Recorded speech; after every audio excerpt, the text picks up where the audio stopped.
नमस्ते मित्रांनो, मी डॉक्टर विजय Gaikwad MD homeopathy. 23 वर्षापासून मी उमरगा इथं होमिओपॅथीची प्रॅक्टिस करतो. होमिओपॅथीची औषधं घेण्यासाठी काही विशिष्ट नियम तुम्हाला पाळायला सांगतात डॉक्टर्स. तर ते नियम मी तुम्हाला थोडक्यात आज सांगणार. औषधाला हाताने स्पर्श करायचा नसतो. स्वच्छ कागदामध्ये किंवा चमच्यामध्ये किंवा बाटली जी औषधाची दिलेली असते त्याच्या झाकणामध्ये घेऊन तुम्ही त्या गोळ्या जिभेवर टाकून चोखून आणि चघळून खायच्या असतात. त्यासाठी पाणी वगैरे प्यायची किंवा त्याच्यासोबत पाणी घ्यायची गरज नसते. पाणी हवं असेल तर तुम्ही घेऊ शकता.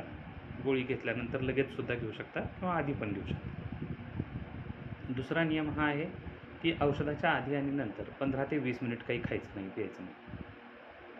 आधी पण आणि नंतर प्रत्येक 2 औषधामध्ये पण 15 मिनटापेक्षा जास्त अंतर ठेवायचं आहे, कमी ठेवायचं नाही आहे. आणि काय खायचं नाही आहे? कच्चा कांदा, कच्चं लसूण आणि उग्रवासाचे पदार्थ, तसंच कॉफी, परफ्यूमचा वापर करायचा नाही.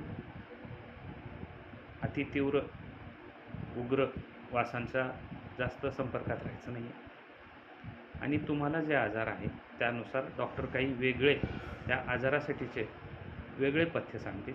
ते 1-2च असतील, तेवढेच तुम्हाला पाळायचे असतात. धन्यवाद.